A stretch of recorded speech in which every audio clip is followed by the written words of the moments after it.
നല്ല രീതിയിൽ നൂറ ക്യാപ്റ്റൻസി തുടങ്ങിയ സമയത്ത് അനുമോൾ കിട്ടുന്ന 8ന്റെ പണി ആദ്യമേ തന്നെ കിട്ടുന്നുണ്ട്. അത് വേറൊന്നുമല്ല, ഒരു ആഴ്ച രാവിലെ ഒരു വഴക്ക് തുടങ്ങിയിരുന്നു. ലക്ഷ്മി ഉണ്ടായിരുന്ന സമയത്ത് ലക്ഷ്മിയും അനുമോളും തമ്മിൽ ആ ഒരു ആഴ്ച മുഴുവൻ അനുമോൾക്ക് ആകെ മൊത്തത്തിൽ പ്രശ്നമായിരുന്നു. ആദിലയും നൂറയും ഏറ്റവും കൂടുതൽ അനുമോളുമായിട്ട് ഫൈറ്റ് ചെയ്ത ഒരു വീക്ക് ഉണ്ടായിരുന്നു. വളരെ ലേറ്റസ്റ്റ് ആയിരുന്നു, കഴിഞ്ഞതിന്റെ മുന്നത്തെ ആഴ്ച കണ്ടായിരുന്നു ആ ഒരു പ്രശ്നമൊക്കെ ഉണ്ടായത്.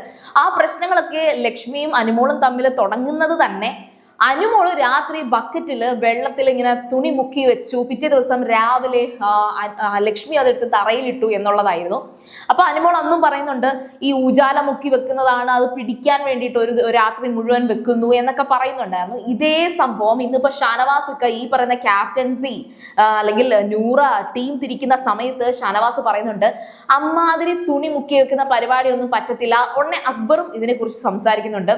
ശരിക്കും പറഞ്ഞാൽ നമ്മുടെ ബക്കറ്റിൽ തുണി മുക്കി വെക്കുന്ന അനുമോൾ കിട്ടുന്ന 8ന്റെ പണി ഇവരെല്ലാവരും കൂടെ ചേർന്ന് കൊടുക്കുകയാണ്.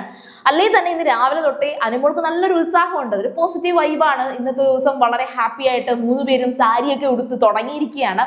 പക്ഷേ നൂറ ക്യാപ്റ്റൻ ആയതിന്റെ പേരിലുള്ള ഉത്സാഹമാണ് അനുമോൾ കാണിക്കുന്നതെങ്കിൽ നൂറ ക്യാപ്റ്റൻ ആയതുകൊണ്ട് ആദിലയ്ക്ക് ഗുണം ഉണ്ടാവുമെങ്കിലേ ഉള്ളൂ. ഓക്കെ, അനുമോളും ഷാനവാസക്കായും ഒക്കെ നൂറയുടെ ഫ്രണ്ട്സ് ആണ്, പക്ഷെ നൂറ അതനുസരിച്ച് നിൽക്കുമെന്ന് എനിക്ക് തോന്നുന്നില്ല. പിന്നെ ഒരു ഗ്രൂപ്പിസത്തിന്റെ പേര് അവിടെ പറയാതിരിക്കാൻ വേണ്ടിയിട്ട് തന്നെ അനുമോളല്ല, ആ ഗ്രൂപ്പിസത്തിന്റെ പേര് പറയാതിരിക്കാൻ വേണ്ടി നൂറയും ആദിലയും തമ്മിൽ ഒരു ടൈപ്പ് വരും. അതായത് നൂറ എന്തെങ്കിലും ചെയ്യുന്നതിന് മുന്നേ ആദിലയുടെ ഒരു ഉപദേശം ചോദിക്കും.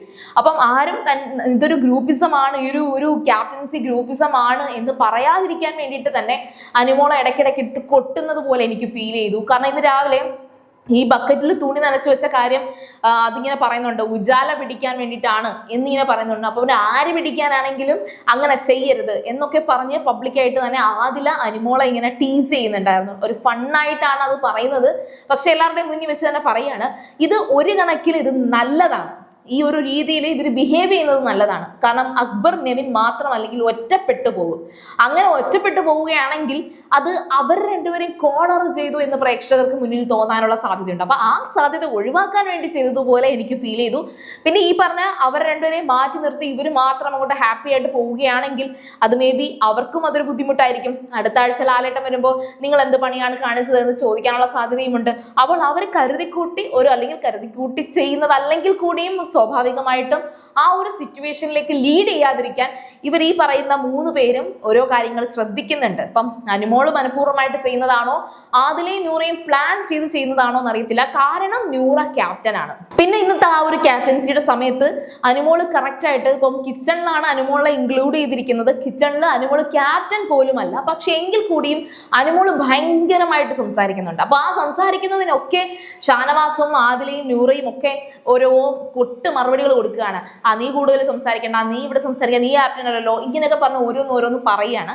അതിനുശേഷം അവര് ഈ പറയുന്ന ക്യാപ്റ്റൻസിയുടെ ആ ഒരു സിറ്റുവേഷൻ ഒക്കെ കഴിഞ്ഞതിന് ശേഷം ആദില, നൂറ, അനുമോൾ ഇവർ 3 പേരും ആ ഒരു സോഫ സെറ്റിലൊക്കെ ഇരുന്ന് സംസാരിക്കുമ്പോൾ കുറച്ച് ഫണ്ണായിട്ട് തന്നെ അനുമോൾ പറയുന്നുണ്ട്, ആദില എന്റെ കൂടെ വെറുതെ നിന്നാ പറ്റത്തില്ല, കിച്ചണിൽ ജോലിയുണ്ട്, ജോലിയൊക്കെ ചെയ്യണം, മടി പിടിച്ചിരിക്കാൻ പാടില്ല. അപ്പം നൂറയും അത് പറയുന്നുണ്ട്.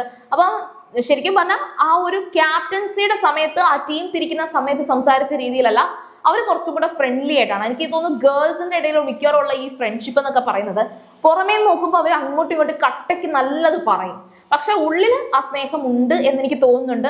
അപ്പോ ഈ പറഞ്ഞ നൂറയും ആദിലയും അനുമോളെ മനഃപൂർവ്വം കോർണർ ചെയ്ത് അല്ലെങ്കിൽ അനുമോളെ തരം താഴ്ത്തുന്ന രീതിയിൽ പറയുന്നതാണോ അല്ലെങ്കിൽ ഫണ്ണാണോ എന്നുള്ള രീതിയിൽ കൺഫ്യൂസ്ഡ് ആവാനുള്ള സാധ്യതയുണ്ട്. പക്ഷെ എങ്കിലും ശരി, ഇവർ ഇങ്ങനെ കൊണ്ടുപോകുന്നതാണ് ആ ഗ്രൂപ്പിസത്തിന്റെ പേര് പറയാതിരിക്കാൻ ഏറ്റവും നല്ലതെന്ന് എനിക്ക് തോന്നുന്നുണ്ട്. ഇന്ന് രാവിലെ നിങ്ങൾ ഈ പറയുന്ന അനുമോളോട് ഇവർ സംസാരിച്ച രീതി അത് നിങ്ങൾ ശ്രദ്ധിച്ചിട്ടുണ്ടെങ്കിൽ നിങ്ങൾക്ക് നിങ്ങളുടെ അഭിപ്രായം കമന്റ് ചെയ്യുക. അതുപോലെ തന്നെ സീരിയൽ ഗ്രാൻഡ് ഫസ്റ്റ് ടൈം കാണുകയാണെങ്കിൽ ഉറപ്പായിട്ടും ചാനൽ ഒന്ന് സബ്സ്ക്രൈബ് ചെയ്തിട്ട് കാണുക. വീഡിയോ ഇഷ്ടപ്പെട്ടാൽ ലൈക്ക് ചെയ്യുക, കമന്റ് ചെയ്യുക, ഷെയർ ചെയ്യുക. അപ്പോൾ ഞാൻ പോയി വരാം. ബൈ.